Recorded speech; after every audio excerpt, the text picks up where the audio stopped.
লেবু রে, তুই আমার জায়গায় বসেছিস কেন? তুই তোর জায়গায় গিয়ে বস, ওইটা আমার জায়গা। এইটো তোর জায়গা? জায়গাটাতে কি তোর নাম লেখা আছে? হ্যাঁ রে, জায়গাতে আমার নাম লেখা আছে, তুই ভালো করে দেখ। নাম লিখলেই কি জায়গাটা তোর হয়ে গেল বটে? আমি তো ওই ফেলু ভাইয়ের জায়গাটাতে নাম লিখান গেছি, তাইলে কি ওই ফেলু ভাইয়ের জায়গাটা কি আমার হয়ে গেল?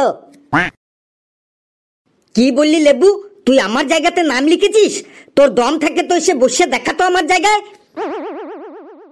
দম নাই বলেই তো তোকে কিছু বলি না ফেলু ভাই।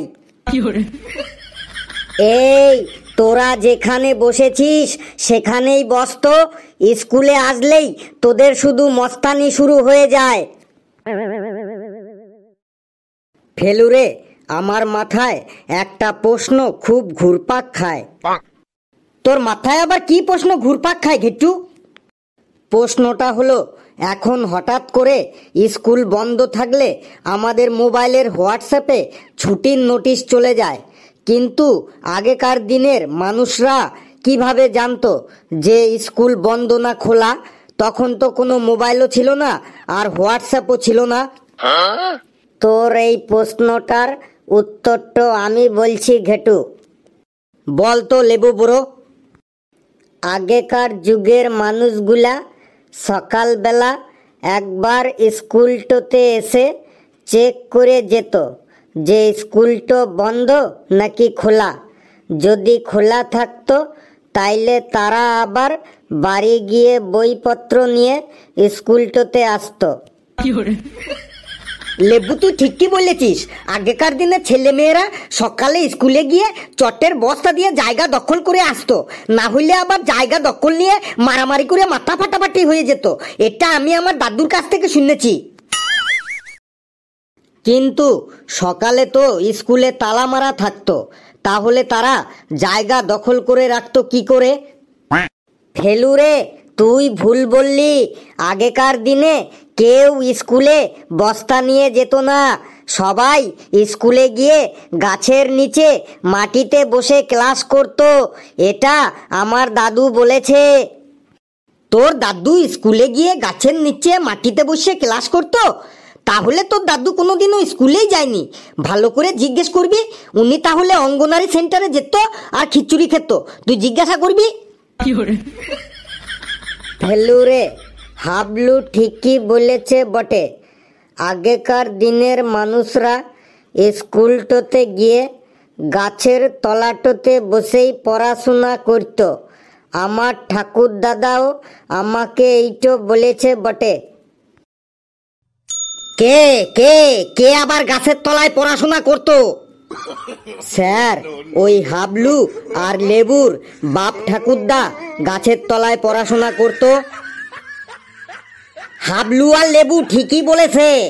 আগেকার দিনের লোকেরা গাছের তলায় পড়াশোনা করত, কিন্তু এখন তোদের এত সুযোগ সুবিধা দেওয়া হয়, তাও তোরা পড়াশোনা করতে চাস না। কিসের সুযোগ সুবিধা স্যার? স্কুলে আসলে ক্লাসের পর ক্লাস, একটা ক্লাস শেষ না হইতে হইতে আরেকটা ক্লাস, কোনো রেস্ট নেবার সময়ই নেই। তারপরে আবার বাড়িতে গিয়েও শান্তি নেই। গাদা গাদা হোমওয়ার্ক দিয়ে দেন, বাড়িতে গিয়ে হোমওয়ার্ক করতে না বসলে আবার বাবা মায়ের পেদানি। এদিকে স্কুলে পড়া না পারলে মাস্টারের পেদানি, ওদিকে আবার বাড়িতে পড়তে না বসলে বাবা মায়ের পেদানি। এই পেদানি খেতে খেতে আমাদের জীবনটা একদম শেষ হয়ে যাচ্ছে। এতে আবার আপনি সুবিধার কি দেখছেন স্যার? এই, কি সব উল্টো পাল্টা বলছিস? স্কুলে আসলে পড়াশোনা করতে হবে না?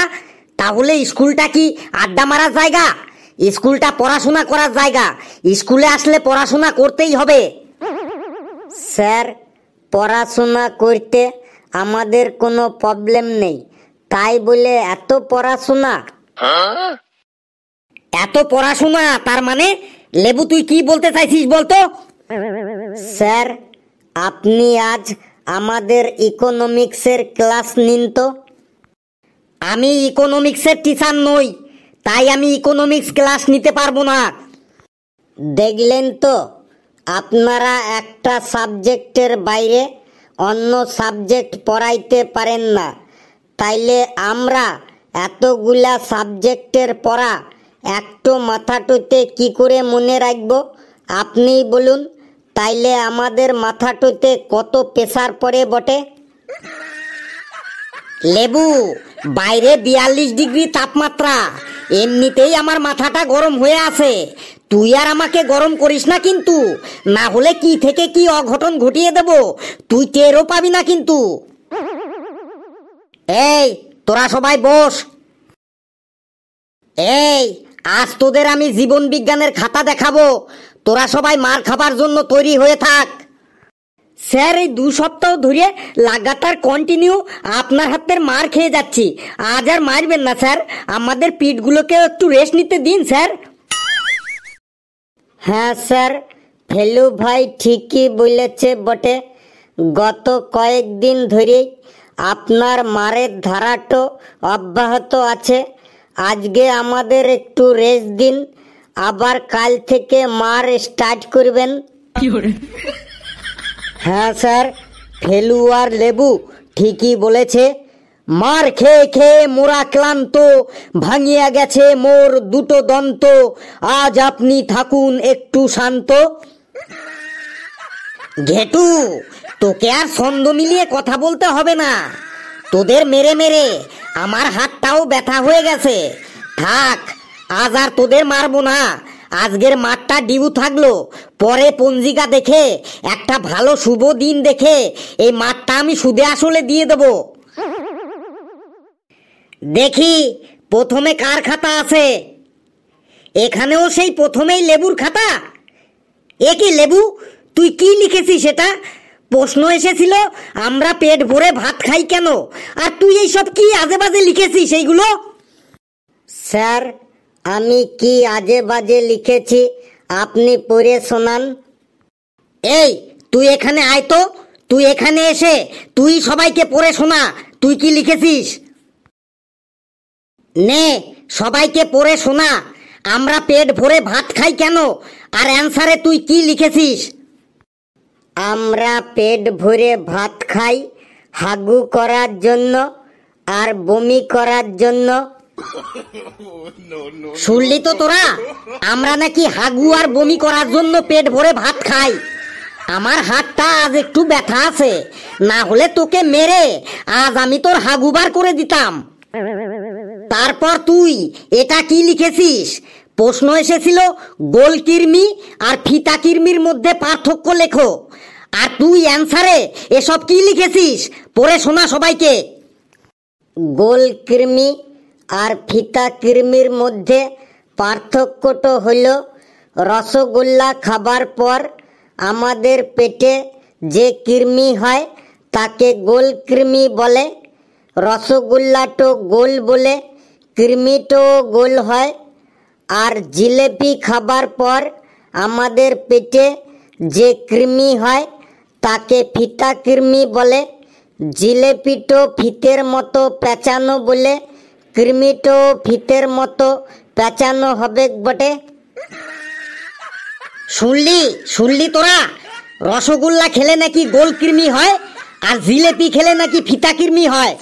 এইগুলো কোন বইতে লেখা আছে বলতো? স্যার, এইগুলা কোনো বইতে লেখা নেই, আমি আইডিয়া করে বানায়ে বানায়ে লিখেছি বটে। তুই এবার এখান থেকে ভাগ, না হলে তোকেও এবার আমি বানিয়ে দেব কিন্তু। এবার কার খাতা আছে দেখি। কালো সুন্দর গুড় খাকে, মানে কালুর খাতা। কালু, তুই এখানে চলে আয়। হাবলু, তুই বলতো বাবা, নিশাচর প্রাণী কাকে বলে? একটা নিশাচর প্রাণীর উদাহরণ বলতো।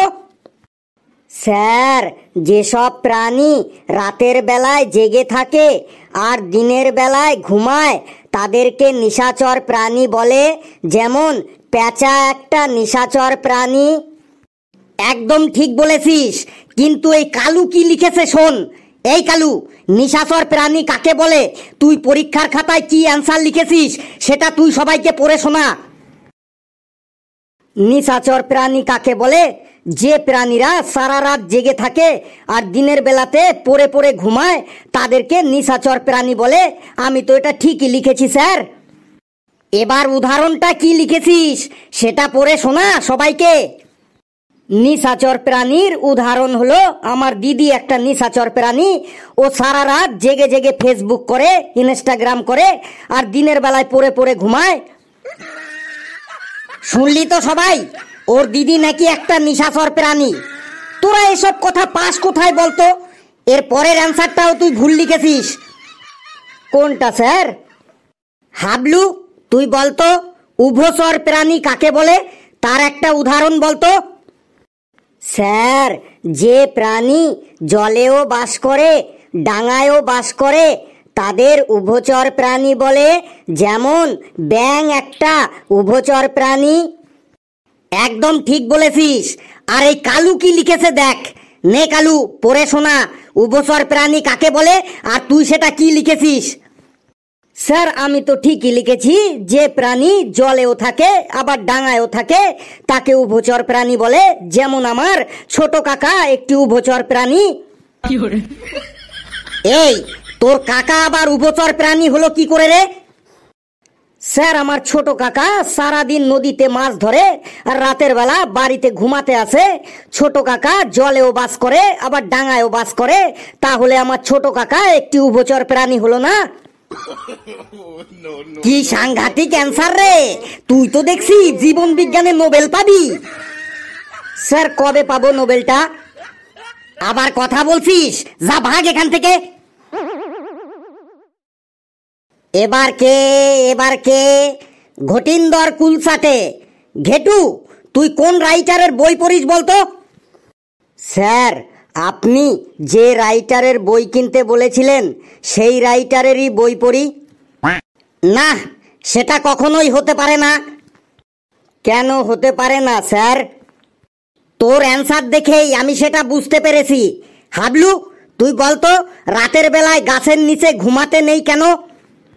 স্যার, রাতের বেলায় গাছ কার্বন ডাই অক্সাইড ত্যাগ করে, তাই গাছের নিচে কার্বন ডাই অক্সাইডের পরিমাণ বেড়ে যায়। তাই রাতের বেলায় গাছের নিচে ঘুমাতে নেই, তাতে শ্বাসকষ্ট হতে পারে। Very good. আর এই ঘেটু দেখ কি লিখেছে। নে ঘেটু, তুই এসে পড়ে শোনা রাতের বেলায় গাছের নিচে ঘুমাতে নেই কেন, আর তুই অ্যান্সারে কি লিখেছিস। রাতের বেলায় গাছের নিচে ঘুমালে গাছের ডালপালা ভেঙে গায়ের উপর পড়লে মানুষ মারা যেতে পারে, তাই রাতের বেলায় গাছের নিচে ঘুমাতে নেই। তাছাড়া রাতের বেলায় অনেক গাছে ভূত পেতনি থাকে, তার জন্য রাতের বেলায় গাছের নিচে ঘুমানো খুবই বিপজ্জনক। শুনলি তো তোরা, রাতের বেলায় নাকি গাছে ভূত পেতনি থাকে। ঘেটু, তুই আমার সামনে থেকে ভাগ, না হলে তোর অবস্থাও এখন আমি বিপজ্জনক করে ছাড়বো। এবার ফেলুর খাতা। ফেলু, তুই কি কখনো ভালোভাবে অ্যান্সার লিখতে পারিস না? কেন স্যার, আমি তো ভালোভাবে অ্যান্সার লিখেছি। আয়, তুই এখানে আয়। প্রশ্ন এসেছিল আমাদের পঞ্চ ইন্দ্রিয় কাকে বলে, এই পঞ্চ ইন্দ্রিয়র কাজগুলো বর্ণনা করো। আর তুই এইসব বানিয়ে কুনিয়ে কি লিখেছিস? স্যার, আমি ঠিকই তো লিখেছি। নে, তুই কি লিখেছিস সবাইকে পড়ে শোনা। পঞ্চ ইন্দ্রিয় হইল আমাদের চোখ, কান, নাক, জিহ্বা আর ত্বককে একসাথে পঞ্চ ইন্দ্রিয় বলে। আমাদের এই পঞ্চ ইন্দ্রিয় বিয়ে বাড়িতে খুব কাজে লাগে। বিয়ে বাড়িতে বর কেমন দেখতে হয়েছে, বউ কেমন দেখতে হয়েছে, কে কি রকম শাড়ি পরে এসেছে, কার হাতে কত দামি মোবাইল আছে, মেনু কার্ডে কি কি খাবারের নাম লেখা আছে, এইগুলো সব আমরা চোখের সাহায্যে দেখতে পাই। তারপরে বিয়ে বাড়িতে কি গান বাজছে, কার সাথে কে কি কথা বলছে, বর আর বউকে নিয়ে কে কে সমালোচনা করছে, সেইগুলো সব আমরা আমাদের কানের সাহায্যে শুনতে পাই। তারপরে বিয়ে বাড়িতে কে কি রকম সেন্ট মেখে এসেছে, কোন খাবারটা বাসি হয়ে গেছে, কোন খাবারটা ভালো আছে, সেগুলো আমরা আমাদের নাকের সাহায্যে গন্ধ শুকে বলে দিতে পারি। তারপরে বিয়ে বাড়িতে কোন খাবারটা ঝাল হয়েছে, কোন খাবারটা নুনে কম হয়েছে, কোন খাবারটা নুনে বেশি হয়ে গেছে, সেইগুলো আমরা আমাদের জিহ্বার সাহায্যে বুঝতে পারি। তারপরে বিয়ে বাড়িতে কোন খাবারটা গরম আছে, কোন খাবারটা ঠান্ডা হয়ে গেছে, এইগুলো সব আমরা আমাদের ত্বকের সাহায্যে বুঝতে পারি। স্যার আমি তো ঠিকই লিখেছি স্যার। তুই থাম এবার, ঘন্টা পড়ে গেল, না হলে আজ আমি তোকে মেনু কার্ড ধরে ধরে বিয়ে বাড়ির খাবার খাইয়ে ছাড়তাম। এই তোরা বস, আমি আজ যাই।